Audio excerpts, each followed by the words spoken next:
上回講到前段時間我咪去咗雲南旅行嘅，今次嘅旅程會由陸路搭高鐵由廣州南去到雲南呢一個地方，再南下去到老撾同埋泰國，最後先由泰國飛返嚟香港。喺經歷完10個鐘嘅高鐵之後，我終於嚟到我嘅第一站大理啦。今條片呢，就想同大家去分享一下大理嘅素食餐廳。出門在外揾素食可以話係一大嘅難題，特別是係去一啲素食唔友善嘅地方。但嚟到大理，素食餐廳可以話係成個雲南省裏面最多嘅，起碼係比麗江同埋香格里拉係多。咁今日呢，就想同大家去分享下一啲大理嘅素食餐廳。喺分享素食餐廳之前，都順便分享一個喺內地揾素食嘅小貼士俾大家。大家可以喺 WeChat 嗰度揾一個小程式叫做素食雷達，裡面呢就會提供好多中國嘅素食餐廳資訊啦，好似餐廳嘅地址、營業時間、素食嘅類別係蛋奶素啊，定抑或係全素等等，佢都會好清楚咁樣寫明，係非常之實用嘅喎。而個小程式裡面都會有好多嘅素食資訊啦，咁就喺呢一度都提供埋俾大家，咁就可以幫到大家一樣可以食素。第一晚入住咗民宿之後呢，我就出咗去食嘢啦。一般嚟講，素食餐廳其實都會比其他餐廳係收得早嘅，但好好彩地，夜晚嘅8到9點呢，都仲可以喺大理古城嗰度揾到素食嘅喎。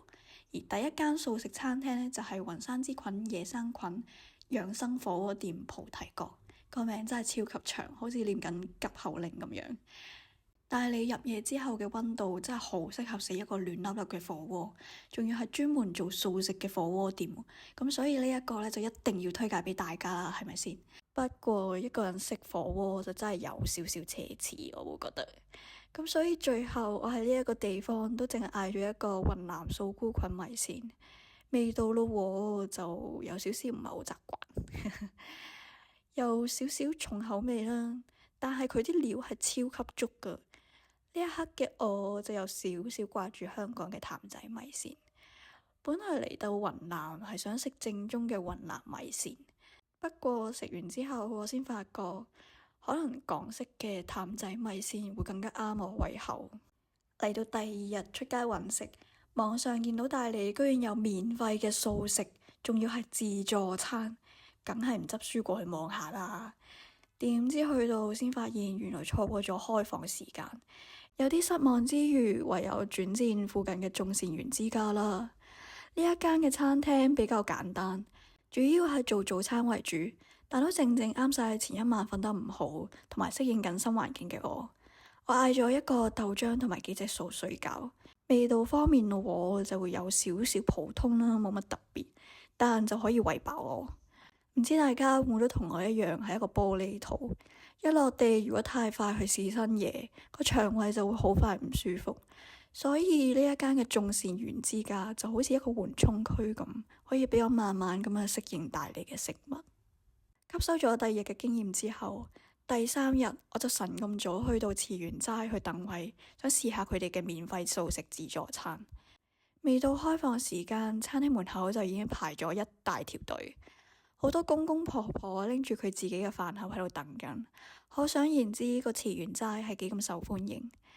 排隊嘅時候，我見到1、2位嘅婆婆係拎住個飯盒入去啦，個心其實第一下就會喺度諗，唔通佢哋又想又食又拎？但之後同佢哋傾開偈先知道，原來佢哋係怕會加重義工嘅負擔，所以專登攞自己嘅飯盒嚟，食完之後就帶返屋企自己洗。甚至佢其實都會擔心餐廳嘅碗筷其實洗得唔夠乾淨，所以方便人哋之餘，自己都安全啲。聽完之後先發現，可能自己先係嗰個以己之心度人之腹嘅人，先入為主咁諗咗人性最醜陋嘅一面。其實講真，如果佢哋真係又食又拎，咁其實又有啲咩唔得呢？可能佢哋經濟真係有困難，又或者屋企人唔方便嚟排隊，所以呢一種情況之下，帶返啲食物返去，其實都未嘗唔可啊。而且餐廳如果有贈送嘅話，俾有需要嘅人帶走，其實又有啲咩問題呢？諗通咗呢一步之後，我發覺其實自己有時候真係諗太多，管太多，成日會好苛刻咁去評價人哋。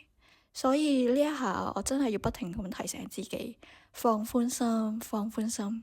其實每一個人佢都會有佢哋背後嘅故事。慈園齋雖然提供免費嘅素食，但係喺食飯方面都有好多嘅規矩需要你去遵守。譬如咧，就係喺自助餐開始之前，我哋係要齊齊去感恩食物啦。而夾菜嘅時候，我哋都需要戴口罩。食飯嘅時候唔可以玩手機又或者交談。食幾多就夾幾多，唔可以浪費。唔俾交談同玩手機個初衷，其實都係希望大家可以專注於當下，體會食物嘅本質，感恩食物提供者嘅付出。其實日子耐咗，生活繁忙，我哋好容易會忘記咗對食物心存感激。突然之間諗翻起細個食飯嘅時候要禱告，嗰陣時成日淨係會覺得呢一個係一個形式主義，心諗真係快啲開飯好過啦，喺度禱告咁樣。但係嚟到慈園齋，當我聽到一大班人一齊念感恩文嘅時候，突然之間我係會感受到好強嘅感恩力量啦。呢一度嘅感恩係真切嘅心與意係完全一致啦。呢種嘅感受係同我以前嘅禱告係有好大嘅差別啦。雖然以前都會有禱告嘅模樣、感恩嘅說話，但係因為我就淨係想快啲開飯，個意念永遠都唔到位。咁所以嗰刻嘅感恩就淨係停留於一個形式嘅主義，係完全感受唔到感恩嘅力量。可能有少少扯遠咗，但係呢一份嘅感受係真係好深刻咯。為咗可以持續免費咁去營運呢一個嘅素食自助餐，咁餐廳每日咧就淨係會喺特定時候先至開放嚟到去節省成本。食完之後咧，善信咧係可以選擇隨心咁樣去捐款啦，去支持餐廳嘅運作，又或者可以直接落場係幫手做義工，譬如係洗碗啦，又或者係清潔環境等等。自助餐嘅菜式雖然係好簡單啦，但其實佢都好豐富嘅，係有辣同埋唔辣啦。當我坐低嘆住呢個久違嘅4餸1湯之後，真係好感動。雖然只係一啲家常嘅便飯，但係佢個味道係非常之樸實啦、好味啦，係好好食咯。體驗完今次嘅素食自助餐之後，我真心可以同大家講，呢個世界原來真係有免費嘅午餐嘅。嚟到第4間想分享俾大家嘅呢，就係位於大利古城外圍少少嘅素方舟。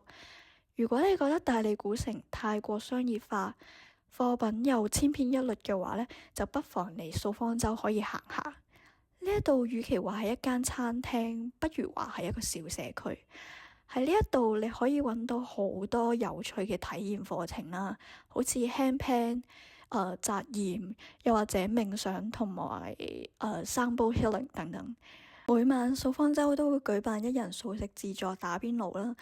對於想打邊爐又驚自己一個打邊爐會好尷尬嘅我嚟講，真係一個好窩心嘅舉動，因為有唔少人都係咁樣隻身過去啦，所以完全唔會驚尷尬。除此之外，餐廳都仲會提供披薩同埋甜品，食完之後真係成個人都暖粒粒，超級滿足。嚟到第5間想推介俾大家嘅呢，就係一言堂嘅素食自助餐，冇錯，都係自助餐。只需要5蚊啦，就可以任食噶啦。但有幾點呢係需要注意嘅。第一點呢，就係素食自助餐淨係會喺中午同埋夜晚開放啦，其餘時間呢係會休息嘅。而餐廳呢係唔提供碗筷啦同埋口罩，所以去之前呢就記得要自備。咁當然啦，如果你係同我一樣都係旅行嘅話，又想體驗呢一個素食自助餐嘅話呢，都可以喺現場呢係購買一次性嘅餐具嘅。同慈園齋念感恩文嘅形式唔同，一言堂係會用播錄影帶嘅方式向大家去講解5蚊素食自助餐嘅經營理念。譬如咧就係義工點樣去辛勤種植同埋採收，去俾大家知道食物背後嘅故事，從而更加珍惜食物。雖然話只係5蚊，但係佢個素食質素係非常之高嘅。當中最令我印象深刻嘅係佢哋自家製嘅腐乳，撈飯食真係一流。正正都因為呢一樽嘅腐乳，我仲食多咗1碗飯添。另外就係餐廳裏面都有自家產品嘅販賣區，好似腐乳、辣醬等等。食過翻尋味之後，真係可以買翻少少翻屋企做手信。最後想推介俾大家嘅咧就係素樂餐廳啦。呢一間餐廳係位於大理古城嘅三塔路，呢一條路裏面都有好多嘅素食餐廳，而佢嘅素湯麵同埋披薩咧係我食過最好味嘅。素湯麵嘅湯底係超級濃郁啦，個份量都係超級足夠，配料又非常之豐富，食落真係好滿足。不過個披薩雖然好好味，但就有少少薄咯個皮，感覺就好似有少少偷工減料咁樣。話時話，你哋會覺得一碗麵最緊要嘅係湯底個麵，定係佢個配料呢？不如留言話俾我聽啦。以上呢就係我介紹嘅6間大理素食餐廳啦，每間都有佢獨特嘅特色同埋風味，有任食嘅慈元齋同埋一言堂，有素方舟嘅打邊爐等等。一開始因為冇諗住介紹呢啲嘅素食題材，所以就冇拍咁多片同埋相俾大家啦，咁真係唔好意思。但每一間嘅餐廳都真係我自己親身體驗完之後，真心推介俾大家。希望大家鍾意呢一個嘅素食指南啦，希望呢個素食指南係可以幫到計劃去大理旅行嘅你啦。如果大家都有其他好介紹嘅話，歡迎同我分享啊！我哋下條片再見啦，拜拜。